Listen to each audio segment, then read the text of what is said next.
नमस्कार साथियों, आज के इस वीडियो में हम बात करेंगे एसएससी जीडी एग्जाम 2026 के लिए इंपॉर्टेंट क्वेश्चनों के बारे में। तो जो भी स्टूडेंट एसएससी जीडी 2026 की तैयारी कर रहे हैं, इस वीडियो को लास्ट तक देख लेना।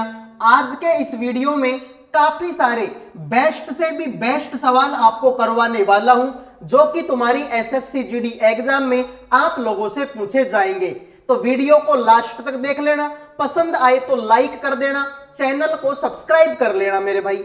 आइए अब शुरू करते हैं क्लास को। सवाल तुम्हारे सामने है। 1600 रुपए की एक धनराशि पर 2 वर्षों के लिए 10% वार्षिक दर पर चक्रवर्ती ब्याज कितना होगा यदि ब्याज की गणना अर्धवार्षिक तौर पर होती है। तो बताइए मेरे भाई, इस सवाल का राइट आंसर क्या होगा। एकदम से बेहतरीन सवाल है, जबरदस्त सवाल है मेरे भाई। अब चक्रवर्ती ब्याज का सवाल हर एग्जाम में आता है, तो ध्यान से देखो मेरे भाई कैसे हम इस सवाल को कर पाएंगे। तो चक्रवर्ती ब्याज का फॉर्मूला होता है मेरे भाई आपका मूलधन 1 प्लस में दर बटे में 100, और इसकी पावर होती है मेरे भाई आपके समय, और माइनस में मेरे भाई होता है आपका फिर से क्या होता है मेरे भाई, मूलधन होता है। तो यहां से अगर मैं इस फॉर्मूले का यूज करूं तो मूलधन कितने का है सर, 1,60,000 रुपए का है। तो 1,60,000 रुपए का तुम्हारा मूलधन है। यहां पर मेरे भाई बोला है कि मेरे भाई जो ठीक है अर्धवार्षिक रूप के में बोला है मेरे भाई। अब जब भी अर्धवार्षिक की बात होती है, जब भी मेरे भाई बात किसकी होती है, अर्धवार्षिक की, तो दर हो जाती है मेरे भाई क्या, आधी। दर आधी हो जाती है और समय हो जाता है मेरे भाई आपका दुगना हो जाता है। समय क्या हो जाता है, दुगना होगा। तो मेरे भाई 1 प्लस में दर कितनी है 10%, तो 10 की आधी हो जाएगी 5, 5 बटे में 100, और समय कितना है मेरे भाई 2 साल का, तो 2 साल का दुगना हो जाएगा मेरे भाई आपका 4 साल। माइनस में मूलधन कितना है, 1,60,000 तुम्हारा मूलधन है। अगर मैं इसको काटने बैठूं तो क्या होगा, 5 एकम 5, 5 का भाग देंगे तो 20 बार जाएगा, तो ये हो जाएगा तुम्हारा 1,60,000, तो तुम्हारा ये बनेगा। इसको अगर मैं देखूंगा मेरे भाई तो 20 एकम 20 और 20 और 1 21, तो ये हो गया मेरे भाई 21 बटे में 20 की पावर कितनी 4, और माइनस का हो जाएगा मेरे भाई तुम्हारा 1,60,000। अब मेरे भाई ध्यान से देखो, जो समझने वाले बच्चे हैं ना, वो तो यही समझ गए होंगे कि इस सवाल का आंसर क्या होगा। ठीक है, जो समझने वाले स्टूडेंट है ना, वो 1 सेकंड में पकड़ जाएंगे कि इस सवाल का आंसर क्या होगा। भाई देखो 20 की पावर 4 है, तो 20 की पावर 4 से 16,000 तो ऐसे कैसे कट जाएगा। अब 21 के लास्ट में क्या है, 1 है। भाई जो तुम्हारा 21 है इसके लास्ट में 1 है, और 1 की पावर तुम कितनी भी लगा दो, उसका लास्ट का जो इकाई का अंक है वो 1 ही आता है। यानी 1 की पावर तुम 1 लगा दो, चाहे 1,000 लगा दो, चाहे 1,00,000 लगा दो, 50,000 लगा दो, कितनी भी 1 की पावर लगा दो, उसका इकाई का अंक 1 ही आता है। और 1 में से 0 घटेगा तो 1 आएगा, और लास्ट में 1 मेरे भाई आपके इसी ऑप्शन में है। तो जिन्होंने आंसर दे दिया ऑप्शन नंबर सी, उनके मजे हो गए, बाकी सभी का ये सवाल गलत हो चुका है। तो बेहतरीन सवाल है, जबरदस्त सवाल है, इस तरीके के सवाल आपकी एग्जाम में पूछे जाएंगे। आइए अगले सवाल को देखते हैं। यदि संख्या, अब संख्या तुम्हारे सामने है मेरे भाई x 4461, तो मेरे भाई संख्या देख लो, संख्या कितनी है, संख्या है मेरे भाई x 4461। इसमें मेरे भाई भाग देना है किसका, 11 का। तो आपसे बोला है x का मान क्या होगा। तो जब भी मेरे भाई इस तरीके की संख्या में 11 का भाग देना हो, तो 11 का भाग देने का नियम क्या है वो तुम अभी देख लो मेरे भाई। तो यहां पर ये तुम्हारी संख्या है, 11 का भाग दोगे तो देखो इस लास्ट के अंक को पकड़ लो, एक देखो, एक छोड़ के एक देख लो, 1 में 4 जोड़ेंगे 5, और 5 में x जोड़ेंगे तो 5 प्लस में x हो जाएगा।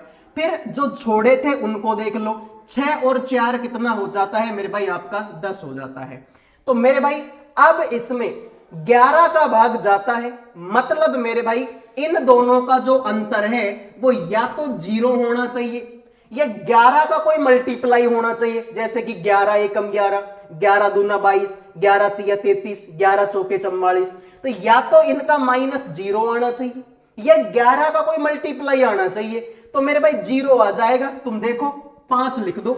अगर मैं इस x की जगह पे 5 लिखूंगा तो मेरे भाई 5 प्लस में 5 ये हो जाएगा 10, और 10 में से 10 घटाऊंगा तो ये हो जाएगा 0। अब 0 आ गया, मतलब इसमें 11 का भाग चला जाएगा। तो 0 कब आया? जब हमने x की जगह पे कितना रखा है? 5 रखा है। आ जाओ अगले सवाल पर बढ़ते हैं। अगला देख लो मेरे भाई। वीडियो में आगे बढ़ने से पहले जो भी स्टूडेंट एसएससी जीडी एग्जाम 2026 की तैयारी कर रहे हैं उन सभी के लिए मेरे भाई मैंने करंट अफेयर का, जीके का, रीजनिंग का और मैथ का, इन चारों सब्जेक्टों का पीडीएफ तैयार कर दिया केवल 100 रुपए में। 100 रुपए में करंट अफेयर भी मिलेगी, जीके भी मिलेगी, रीजनिंग भी मिलेगी और मैथ भी मिलेगी। चारों सब्जेक्टों का पीडीएफ केवल और केवल 100 रुपए में आपको दिया जाएगा। इसमें आपको इंपोर्टेंट क्वेश्चन भी मिलेंगे, साथ में उन क्वेश्चनों का डिटेल में सॉल्यूशन भी आपको इसी पीडीएफ के अंदर मिलेगा। अगर कोई बच्चा ध्यान से मन लगा के इस पीडीएफ को पढ़ता है तो उसका सिलेक्शन पक्का है, क्योंकि मेरे भाई पीडीएफ में वैसे ही क्वेश्चन आएंगे, उसी पैटर्न पर क्वेश्चन आपको मिलेंगे जैसे क्वेश्चन तुम्हारी एग्जाम में पूछे जाते हैं। तो इंपोर्टेंट क्वेश्चनों का पीडीएफ केवल 100 रुपए में आपको मिलेगा। जिस भी बच्चे को चाहिए इस नंबर पे व्हाट्सएप मैसेज करके 100 रुपए में चारों सब्जेक्टों का पीडीएफ ले सकते हो। मैं अभी भी बता दूं मेरे भाई कि आपके पास में टाइम बहुत ही कम बचा हुआ है। अब कोई बच्चा ये सोचे कि इतने कम टाइम में वो YouTube के सारे वीडियो देख लेगा, तो वो चीज अब पॉसिबल नहीं है। कोई बच्चा ये सोचे कि भाई वो तो पूरी किताब पढ़ लेगा, तो अब मेरे भाई किताब पढ़ने का टाइम भी नहीं बचा। और भाई 100 रुपए कोई बहुत बड़ी बात नहीं है। 100 रुपए के पीडीएफ से अगर मेरे भाई 30-40 क्वेश्चन भी तुम्हारी एग्जाम में हूबहू मिल गए तो मेरे हिसाब से तो मेरे भाई बेस्ट काम है। तो जिस भी बच्चे को पीडीएफ चाहिए इन नंबरों पे व्हाट्सएप मैसेज कर देना, 100 रुपए में चारों सब्जेक्टों का पीडीएफ मिल जाएगा। आओ मेरे भाई, इसका आपको निकालना है कि इसका लैसे क्या होगा। तो जब भी बटे की संख्या आती है मैंने आपको लैसे और मैसे दोनों निकालना सिखाया है, और भाई इस तरीके का सवाल तुम्हारी एग्जाम में आएगा, मतलब आएगा। आज ही लिख के ले लो मेरे से। तो मेरे भाई ध्यान से देखो कैसे करेंगे। यहां पर कितना है? 2/3 है, यहां पर 8/9 है, यहां पर 10/27 है, और यहां पर मेरे भाई 32/81 है। जब भी मेरे भाई बटे की संख्या आती है और वो तुमसे क्या निकालने को बोले? लैसे।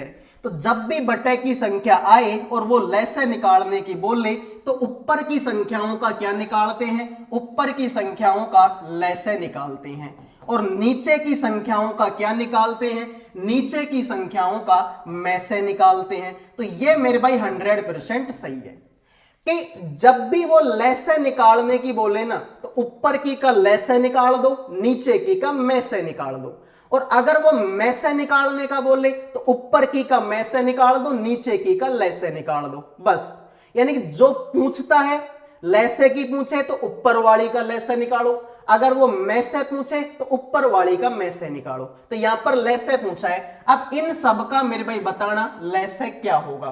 तो आप बोलेंगे सर 160 हो जाएगा। भाई देखो यहां पर ऑप्शन में ऊपर 2 है, अब 2 में मेरे भाई 32 का भाग जाता ही नहीं है, 2 में 8 का भाग भी नहीं जाता। अरे कोई है ऐसा इंसान जो 2 में 8 का भाग दे दे? सर 8 में तो 2 का चला जाता है, लेकिन 2 में 8 का भाग नहीं जाता। तो ये दोनों ऑप्शन तो क्या हो गए? ये तो वैसे ही गलत है मेरे भाई।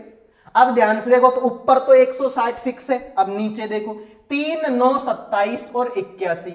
तो मेरे भाई ऐसी कोई संख्या देख लो मेरे भाई, छोटी से छोटी संख्या या फिर बड़ी से बड़ी संख्या देख लो जो इन सब को काट दे। तो मेरे भाई वो संख्या 3 है। देखो 3 का भाग 3 में भी जाता है, 3 का भाग 9 में भी जाता है, 3 का भाग 27 में भी जाता है, और 3 का भाग 81 में भी जाता है। तो यही तुम्हारे सवाल का राइट आंसर है। तो जिन्होंने सी आंसर दे दिया उनके मजे हैं, बाकी सभी का सवाल गलत हो चुका है। आओ मेरे भाई अगले सवाल पर बढ़ते हैं। देखो, रोहन और रोहित एक साथ किसी काम को 10 दिनों में समाप्त कर सकते हैं, जबकि रोहन उसी काम को अकेला 15 दिनों में कर सकता है। रोहन अकेला उसी काम को कितने दिन में कर पाएगा? तो बताइए मेरे भाई इस सवाल का राइट आंसर क्या होगा। जबरदस्त सवाल है, बेहतरीन सवाल है। तुमसे बोला कि रोहन और रोहित 10 दिनों में करेंगे, तो एक तरफ तो है मेरे भाई आपका रोहन है और एक तरफ मेरे भाई आपका रोहित है। दोनों मिलकर कितने दिन में करेंगे? दोनों मिलकर 10 दिन में करेंगे। जबकि मेरे भाई जो रोहन है वो 15 दिन में करेगा, जबकि जो रोहन है वो मेरे भाई कितने दिन में करेगा? सर वो तो 15 दिन में करेगा। तो दोनों का कोई एलसीएम आएगा? सर दोनों का एलसीएम 30 आ जाएगा। देखो 10 का भाग 30 में देंगे तो 3 बढ़ जाएगा और 15 का भाग 30 में देंगे तो 2 बढ़ जाएगा। यानी यहां से हमको पता चला कि जो रोहन है वो एक दिन में 2 काम करता है। रोहन कितने काम करता है? 2 काम। तो अगर मेरे भाई रोहन तुम्हारा 2 काम करेगा तो रोहित कितना करेगा? सर दोनों मिलके तो 3 काम कर रहे हैं, तो दोनों मिलके 3 काम करेंगे तो 2 तो इसने कर दिया, तो बाकी का 1 काम ये करेगा। भाई 2 और 1 मिलके 3 हो जाएगा। तुमसे बोला कि रोहित अकेला उस काम को कितने दिन में करेगा, तो रोहित मेरे भाई एक दिन में कितना काम करता है? 1 काम करता है और टोटल काम तो 30 है। तो 30 में मेरे भाई 1 का भाग देंगे तो 30 आंसर आएगा, जो कि ऑप्शन नंबर आपका सी है। आ गया समझ में मेरे भाई? तो इस तरीके के बेहतरीन बेहतरीन सवाल आपकी एग्जाम में आपसे पूछे जाएंगे। अगला सवाल देख लो मेरे भाई। एक पेन को 144 रुपए में बेचने पर अनुराग को क्रय मूल्य पर 1/7 की हानि होती है। यदि पेन रुपए 189 में बेचा जाए तो लाभ प्रतिशत क्या होता है? तो बताइए मेरे भाई इस सवाल का राइट आंसर आप लोगों का क्या होगा। एक पेन को 144 रुपए में बेचने पर क्रय मूल्य पर 1/7 की हानि होती है। तो मेरे भाई जब भी इस तरीके के सवाल तुम्हारी एग्जाम में पूछे जाए तो मेरे भाई क्या करना, जैसे कि यहां पर बोला है कि 1/7 की क्या होती है? हानि होती है। 1/7 की क्या होती है मेरे भाई? हानि होती है। इसका मतलब मेरे भाई 7 रुपए की जो चीज है वो कितने रुपए में बिकी है? तो सर वो हमारे 1 रुपए में बिकी, यानी 1 रुपए की हानि हुई है। ठीक है मेरे भाई, हानि कितने रुपए की हुई है? 7 रुपए की चीज पर 1 रुपए की हानि हुई है, मतलब उस चीज को मेरे भाई 6 रुपए में बेचा होगा। अरे 7 रुपए की चीज को 1 रुपए में की हानि पर बेचा है। मैं तुमसे बोलूं कि मैं कोई चीज 7 रुपए में लाया था और 6 रुपए में बेच दी, तो 1 रुपए की तो हानि हुई होगी तुमको। ठीक है भाई, तो सर यहां पर कितना विक्रय मूल्य आया? 7 रुपए, जबकि यहां पर विक्रय मूल्य कितना है? 144 रुपए। तो 144 में अगर हम 6 का भाग देंगे तो 6 एकम 6, इसमें देंगे तो 6 दूनी 12 और तुम्हारा 2, 6 चौका 24, यानी 1 की वैल्यू कितनी आ गई मेरे भाई? आपकी 24 आ गई। तो मेरे भाई तुम्हें तो क्रय मूल्य निकालना है, क्रय मूल्य तो तुम्हारा 7 रुपए है। तो मेरे भाई 7 की वैल्यू क्या होगी?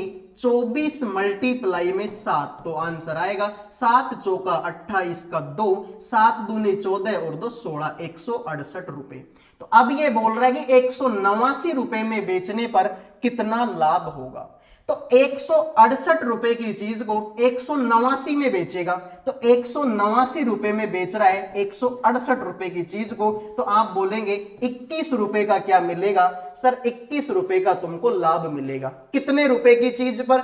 168 रुपए की चीज पर। 168 रुपए की चीज पर परसेंटेज है तो 100 से गुणा कर दो। तो मेरे भाई इसमें अगर हम भाग देंगे, 21 का भाग इसमें देंगे तो 8 बढ़ जाएगा, और 8 का भाग अगर 100 में देंगे तो 12 पॉइंट में 5 आएगा, जो कि ऑप्शन नंबर आपके बी में है। तो जिन्होंने बी आंसर दे दिया उनका सही है, बाकी सभी का सवाल गलत हो चुका है। आओ मेरे भाई अगला सवाल देख लीजिए। अगला सवाल है, 2 इनलेट पाइप ए और बी एक खाली टंकी को क्रमशः 22 और 33 घंटे में भर सकते हैं। यदि उन्हें एक साथ खोला जाए तो मेरे भाई ठीक है, यदि उन्हें एक साथ खोला गया लेकिन टंकी भरने से 3 घंटे पहले ए को बंद कर दिया तो टंकी भरने में दोनों पाइपों द्वारा कुल कितने घंटे लगेंगे। जबरदस्त सवाल है। इसी तरीके के सवाल तुम्हारे पेपर में आएंगे 100% गारंटी के साथ में। तो मेरे भाई बताइए इस सवाल का आंसर आप लोगों का क्या होगा। 1 सेकंड भाई, ठीक है, 1 सेकंड। तो ध्यान से देखो मेरे भाई कैसे हम इस सवाल को करेंगे। यहां पर ध्यान से देखेंगे तो कैसे सवाल हो जाएगा भाई। देखो ए भरता है कितने दिन में सर, कितने घंटे में, 22 घंटे में। और बी भरता है कितने घंटे में, 33 घंटे में। तो मेरे भाई दोनों का एलसीएम आएगा 66। तो 22 तिया 66 होगा और 33 दूना 66 होगा। अब मेरे भाई उसने क्या बोला, उसने ये बोला है कि मेरे भाई टंकी भरने से 3 घंटे पहले ए को बंद कर दिया। तो मेरे भाई जो काम छोड़ के जाता है ना उससे पकड़ के दोबारा उतना काम करवा लो। तुम ये मान के चलो कि अगर ये 3 घंटे पहले काम करना बंद नहीं करता तो क्या होता। भाई देखो ए और बी दोनों काम कर रहे हैं, लेकिन हुआ क्या कि ए ने 3 घंटे पहले काम बंद कर दिया। तो अगर ये काम बंद नहीं करता तो क्या होता, ये बताना जरा मेरे को। तो सर अगर ये काम करना बंद नहीं करता तो सर ए जो है 1 घंटे में 3 काम करता है। तो 1 घंटे में 3 काम करता है तो 3 घंटे में कितना काम करता सर, 9 काम और कर देता। तो भाई पहले से काम कितना था तुम्हारे पास में, 66।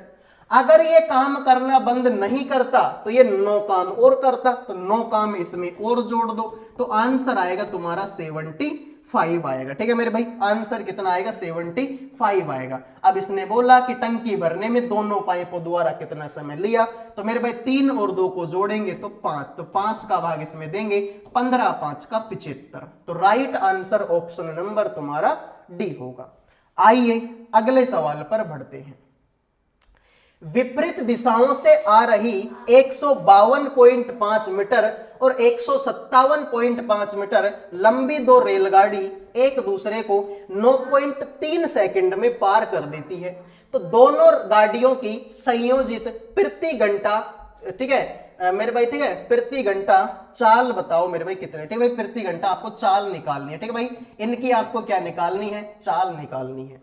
अब मैंने तुमसे क्या बोला था कि जब भी ट्रेन एक ही दिशा में जाती है, मान लो ये वाली ट्रेन भी इधर को गई और ये वाली भी इधर को गई, जब दोनों ट्रेन एक दिशा में जाती है तो चाल घटती है। और जब ट्रेन ऐसे विपरीत दिशा में जाती है, मान लो ये एक इधर को जाएगी दूसरी इधर को जाएगी, तो जब भी ट्रेन विपरीत दिशा में जाती है तो चाल क्या होती है, जुड़ जाती है। तो मेरे भाई विपरीत दिशा की बात हो रही है तो चाल जुड़ेगी। अब चाल क्या होती है मेरे भाई, सर चाल बराबर में होता है दूरी बटे में समय।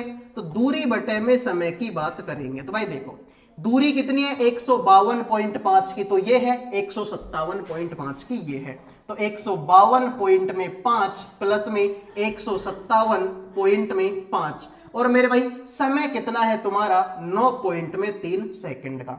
इन दोनों को जोड़ेंगे तो आंसर आएगा मेरे भाई देखो 150 और 150 300 आएगा, 310 आंसर आएगा भाई, 310 आएगा। अब यहां पर का पॉइंट ऊपर लगा दो मेरे भाई तो 3100 हो जाएगा। 3100 बटे में कितना होगा, 93। लेकिन सर ये तो मीटर में है और ये सेकंड में है, हमको तो किलोमीटर पर हावर में चाहिए। तो जब भी मीटर सेकंड को किलोमीटर पर हावर में बदलते हैं तो 18/5 से क्या करते हैं, गुणा करते हैं। तो मेरे भाई 31 तिया 93, 3 हो जाएगा, 3 का भाग देंगे तो 6 बढ़ जाएगा, 5 का भाग 100 में देंगे 20 बढ़ जाएगा। 20 गुणा में 6 120 होता है, जो कि ऑप्शन नंबर बी है। क्लियर मेरे भाई, बिल्कुल। तो ये थी आज की क्लास। उम्मीद करूंगा ये क्लास आपको पसंद आई होगी। इस तरीके के सवाल आपकी एग्जाम में आएंगे, तो अगर इस तरीके के सवाल तुमसे आते हैं तो तुम एग्जाम को क्रैक कर दोगे। अगर इस तरीके के नहीं आते तो मेरे भाई सीखने का प्रयास करो। अगले वीडियो में मिलूंगा। जय हिंद, जय भारत।